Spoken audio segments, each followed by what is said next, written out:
Welcome to GIMP Activity 4a.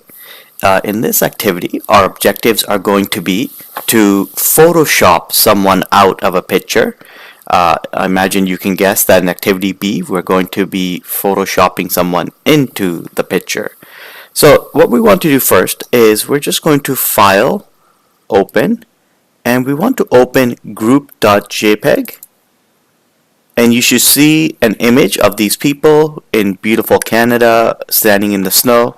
This is, I think, what most Canadians do most of the time anyways. Okay, so what we want to do in this activity is take this poor lady in the blue, take her entire body out of this picture and replace her with a background. Alright, so it's we're going to be using the verb photoshopping, which is actual company. It's an actual product called Photoshop, but in the popular vernacular, it's become a verb, kind of like Googling. So Google is a company that has a search engine, but many people now say, let's Google that. All right, so what we're going to do is Photoshop, but instead of using Photoshop, we're going to use GIMP. Okay, so in this video particularly, what we're going to do is learn to use the clone tool. That's the main tool we're going to be using in this activity. So you want to go to the side here and find the clone tool. The clone tool should look something like this. It looks kind of like a stamp. It's supposed to look like a stamp for some reason. So you're just going to click on that clone tool, and of course you get all your toolbar right here. So if you look at the clone tool and I'm dragging it around, do you see that it has that cannot use or cancel icon? So no matter what I do, I can't actually do anything with this right now. So what you actually need to do is press Control on your keyboard, and now it changes. Do you see that the cancel icon is gone?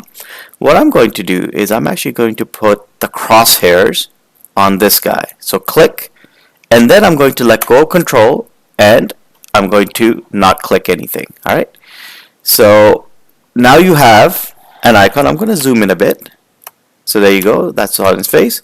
So what I'm going to do is I'm going to move here, and I'm going to click and drag. I'm not going to let go of my mouse.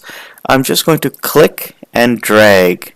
Look at what's happening at my mouse, and also look at what's happening around his face. Do you see there's a circle that kind of moves around and shows me what I'm copying?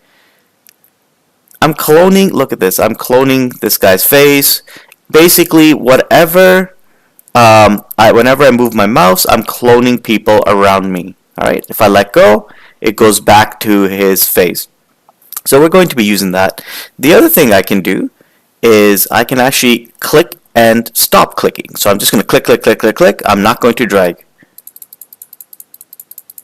You can see that I have just his face, but I'm going to actually make my size a bit smaller.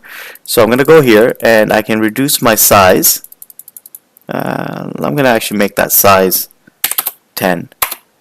Alright, so I'm going to try that again. And now look at this. All I have is just his nose. You see that I'm just clicking, clicking, clicking. All I have is his nose. And I'm going to try one more thing. I'm going to change my brush. So I have a hard brush right now. I'm going to change it to a fuzzy brush. So let's try this one. And I'm going to change it back to 10.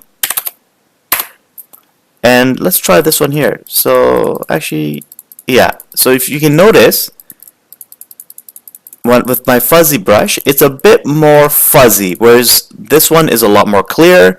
One more thing, let me make this big again. So I'm going to make this one, let's make it 40, and if I click and drag, it should be a bit more fuzzy compared to the original one. You can kind of notice the original one is a lot more clear, whereas this one's a bit more fuzzy. And that again goes to your brush size, so whatever brush you use. Okay, now one more thing, just remember that you have a saved icon right here. So if you click on this undo history, I can go back and I can undo. I can go back to my original. So it's just a handy feature. So if you made a mistake or if you want to go back to one of your earlier versions, I can use my undo history right here. Alright, so that's it for this video. All you really need to do was learn how to use that clone tool. Join me again for the next video and we'll move on.